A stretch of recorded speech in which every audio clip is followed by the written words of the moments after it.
Must we then sheathe our still victorious sword, turn back our forward step, whichever trod o'er foeman's necks the onward path of glory, unclasp the mail, which with a solemn vow, in God's own house, we hung upon our shoulders, that vow, as unaccomplished as the promise which village nurses make to still their children, and after think no more of? The Crusade, a tragedy. The Archbishop of Tyre was an emissary well chosen to communicate to Richard tidings, which from another voice the lion-hearted king would not have brooked to hear without the most unbounded explosions of resentment. Even this sagacious and reverend prelate found difficulty in inducing him to listen to news which destroyed all his hopes of gaining back the Holy Sepulchre by force of arms, and acquiring the renown which the universal all-hail of Christendom was ready to confer upon him as the champion of the cross. But, by the Archbishop's report, it appeared that Saladin was assembling all the force of his 100 tribes, and that the monarchs of Europe, already disgusted from various motives with the expedition, which had proved so hazardous, and was daily growing more so, had resolved to abandon their purpose. In this they were countenanced by the example of Philip of France, who, with many protestations of regard, and assurances that he would first see his brother of England in safety, declared his intention to return to Europe. His great vassal, the Earl of Champagne, had adopted the same resolution, and it could not excite surprise that Leopold of Austria, affronted as he had been by Richard, was glad to embrace an opportunity of deserting a cause in which his haughty opponent was to be considered as chief. Others announced the same purpose, so that it was plain that the King of England was to be left, if he chose to remain, supported only by such volunteers as might, under such depressing circumstances, join themselves to the English army, and by the doubtful aid of Conrad of Montserrat in the military orders of the Temple and of St. John, who, though they were sworn to wage battle against the Saracens, were at least equally jealous of any European monarch achieving the conquest of Palestine? Where, with short-sighted and selfish policy, they proposed to establish independent dominions of their own. It needed not many arguments to show Richard the truth of his situation, and indeed, after his first burst of passion, he sat him calmly down, and with gloomy looks, head depressed, and arms folded on his bosom, listened to the Archbishop's reasoning on the impossibility of his carrying on the crusade when deserted by his companions. Nay, he forbore interruption, even when the prelate ventured, in measured terms, to hint that Richard's own impetuosity had been one main cause of disgusting the princes with the expedition. "Confiteor," answered Richard, with a dejected look, and something of a melancholy smile, "I confess, Reverend Father, that I ought on some accounts to sing culpa mea. But is it not hard that my frailties of temper should be visited with such a penance, that, for a burst or two of natural passion, I should be doomed to see fade before me ungathered such a rich harvest of glory to God and honor to chivalry? But it shall not fade.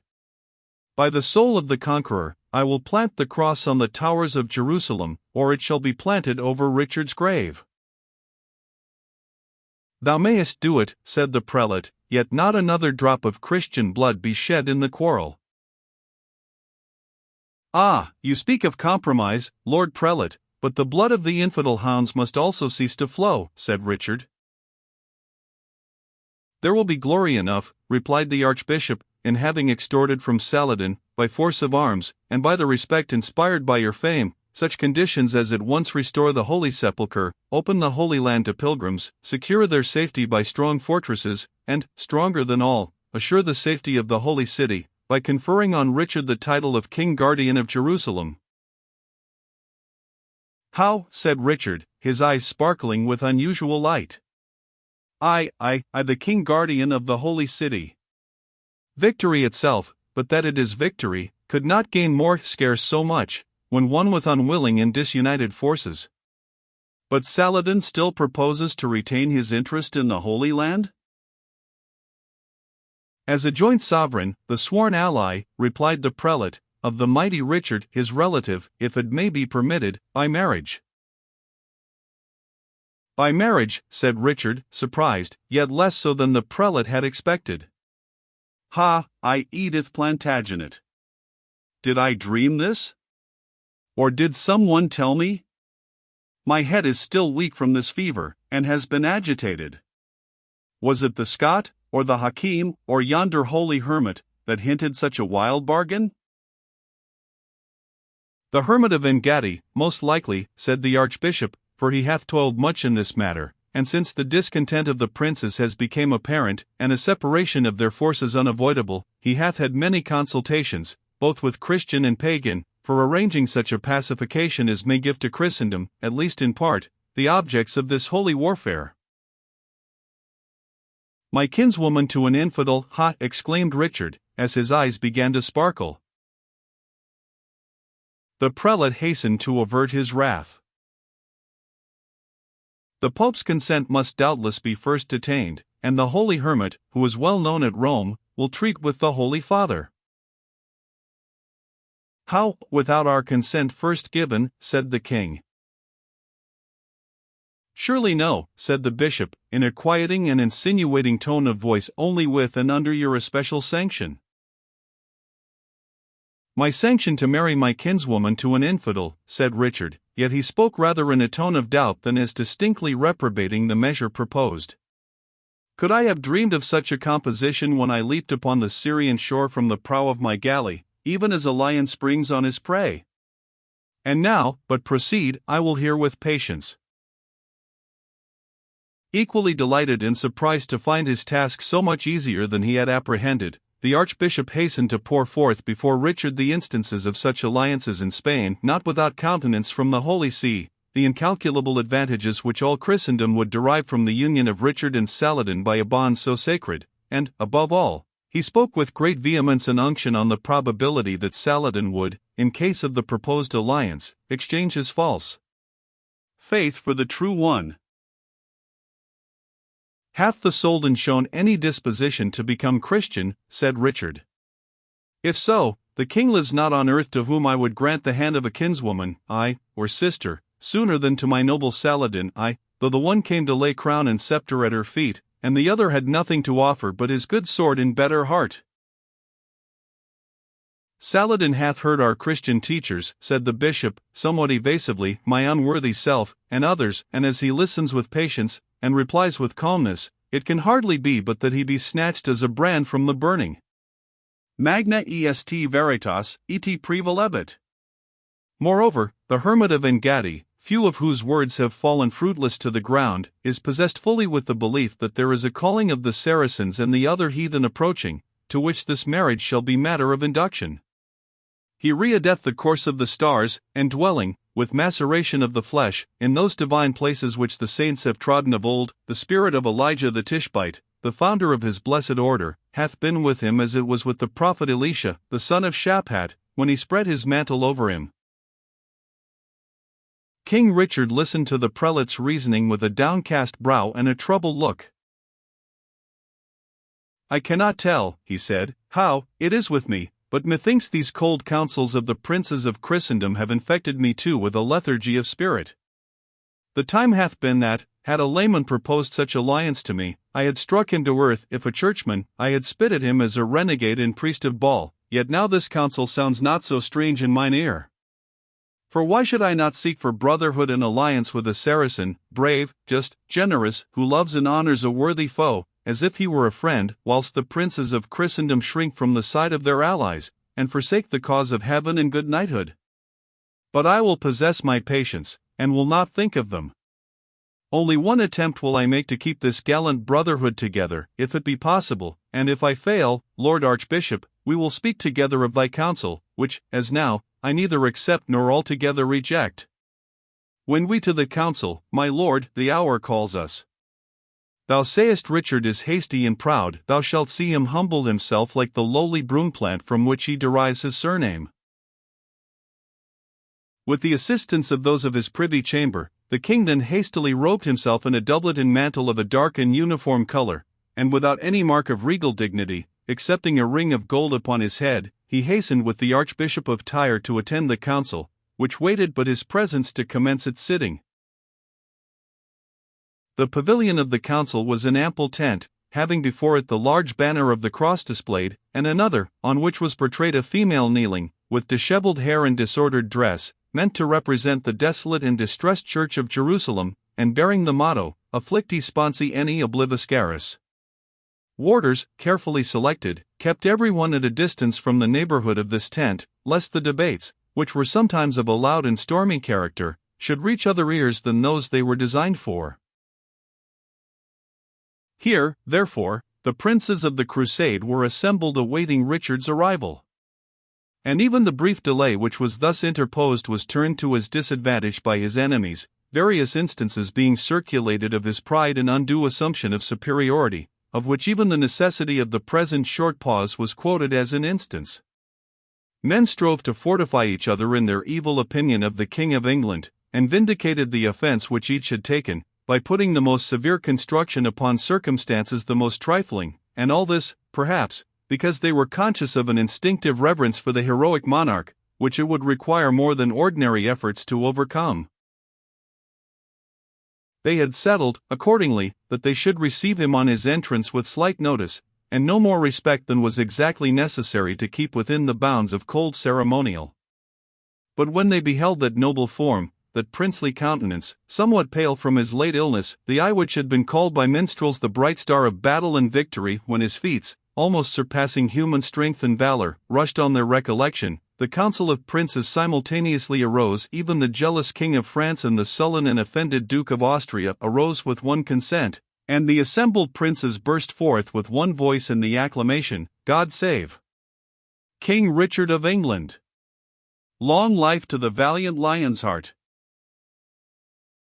With a countenance frank and open as the summer sun when it rises, Richard distributed his thanks around, and congratulated himself on being once more among his royal brethren of the crusade. Some brief words he desired to say, such was his address to the assembly, though on a subject so unworthy as himself, even at the risk of delaying for a few minutes their consultations for the weal of Christendom and the advancement of their holy enterprise. The assembled princes resumed their seats, and there was a profound silence.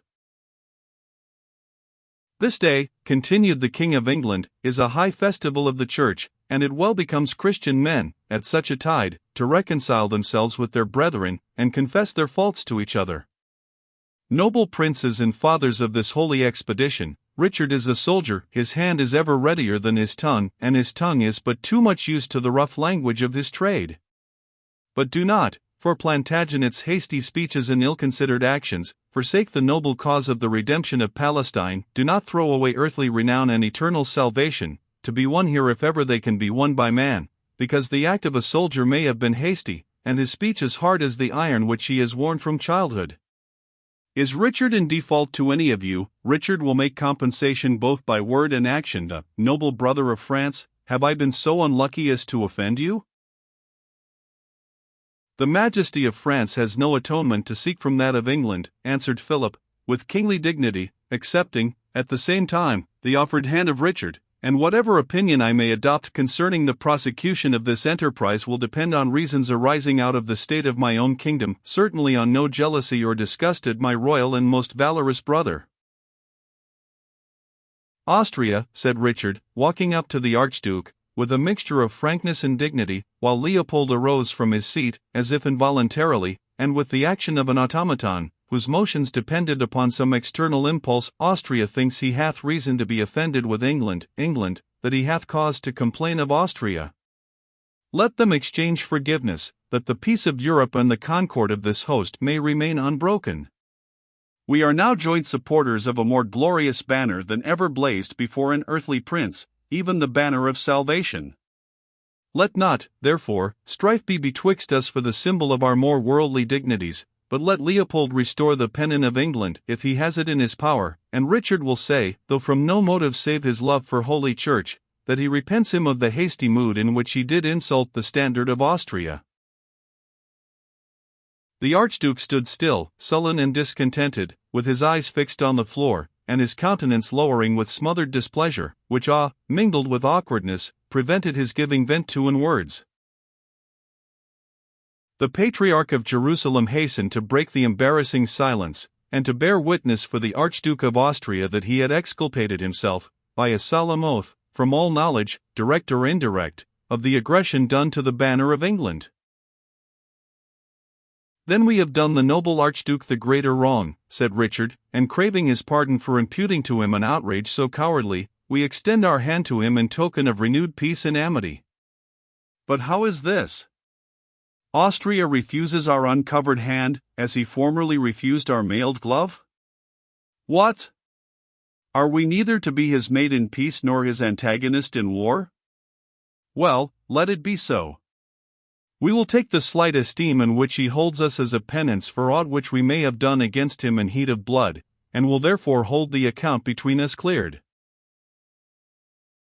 So saying, he turned from the Archduke with an air rather of dignity than scorn, leaving the Austrian apparently as much relieved by the removal of his eye as is a sullen and truant schoolboy when the glance of his severe pedagogue is withdrawn. "Noble Earl of Champagne, princely Marquis of Montserrat, valiant Grand Master of the Templars, I am here a penitent in the confessional. Do any of you bring a charge or claim amends from me?" "I know not on what we could ground any," said the smooth-tongued Conrade, "unless it were that the King of England carries off from his poor brothers of the war all the fame which they might have hoped to gain in the expedition." "My charge, if I am called on to make one," said the Master of the Templars, "is graver and deeper than that of the Marquis of Montserrat. It may be thought ill to beseem a military monk such as I to raise his voice where so many noble princes remain silent, but it concerns our whole host, and not least this noble King of England, that he should hear from some one to his face those charges which there are enow to bring against him in his absence. We laud and honor the courage and high achievements of the King of England, but we feel aggrieved that he should on all occasions seize and maintain a precedence and superiority over us, which it becomes not independent princes to submit to. Much we might yield of our free will to his bravery, his zeal, his wealth, and his power, but he who snatches all as matter of right, and leaves nothing to grant out of courtesy and favor, degrades us from allies into retainers and vassals, and sullies in the eyes of our soldiers and subjects the luster of our authority, which is no longer independently exercised. Since the royal Richard has asked the truth from us, he must neither be surprised nor angry when he hears one, to whom worldly pomp is prohibited, and secular authority is nothing, saving so far as it advances the prosperity of God's temple, and the prostration of the lion which goeth about seeking whom he may devour, when he hears, I say, such a one as I tell him the truth in reply to his question, which truth, even while I speak it, is, I know, confirmed by the heart of every one who hears me. However respect may stifle their voices." Richard colored very highly while the Grand Master was making this direct and unvarnished attack upon his conduct, and the murmur of assent which followed it showed plainly that almost all who were present acquiesced in the justice of the accusation. Incensed, and at the same time mortified, he yet foresaw that to give way to his headlong resentment would be to give the cold and wary accuser the advantage over him which it was the Templar's principal object to obtain. He therefore, with a strong effort, remained silent till he had repeated a pater noster, being the course which his confessor had enjoined him to pursue when anger was likely to obtain dominion over him. The king then spoke with composure, though not without an embittered tone, especially at the outset. "And is it even so? And are our brethren at such pains to note the infirmities of our natural temper, and the rough precipitance of our zeal, which may sometimes have urged us to issue commands when there was little time to hold counsel? I could not have thought that offenses, casual and unpremeditated like mine, could find such deep root in the hearts of my allies in this most holy cause, that for my sake they should withdraw their hands from the plough when the furrow was near the end, for my sake turn aside from the direct path to Jerusalem, which their swords have opened. I vainly thought that my small services might have outweighed my rash errors, that if it were remembered that I pressed to the van in an assault, it would not be forgotten that I was ever the last in the retreat, that, if I elevated my banner upon conquered fields of battle, it was all the advantage that I sought, while others were dividing the spoil. I may have called the conquered city by my name, but it was to others that I yielded the dominion.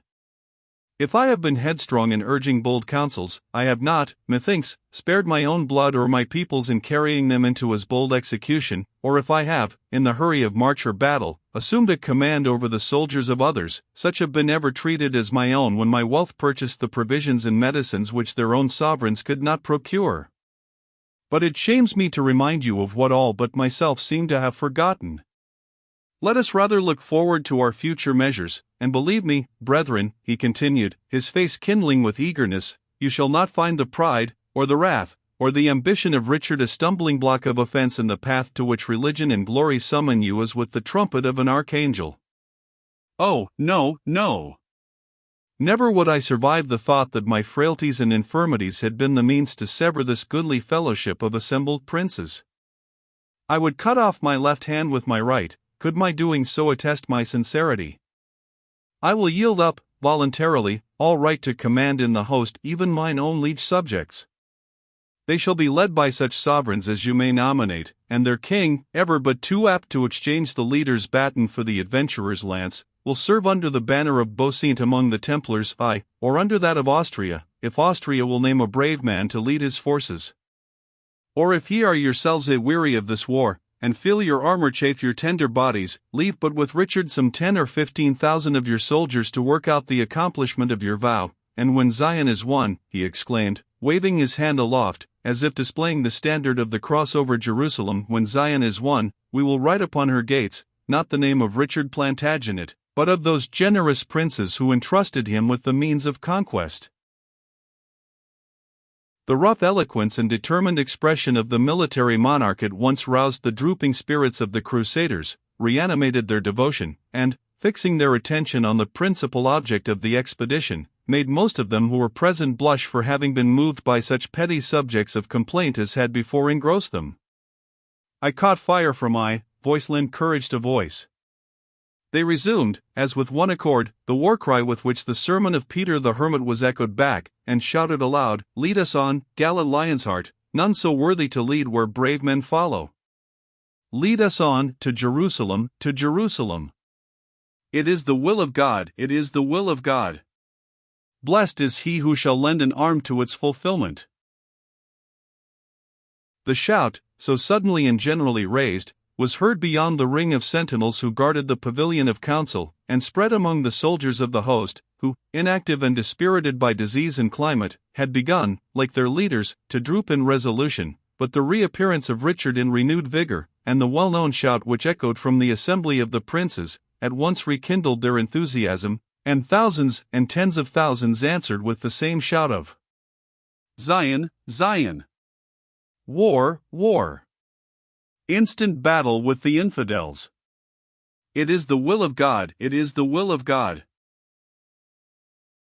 The acclamations from without increased in their turn the enthusiasm which prevailed within the pavilion.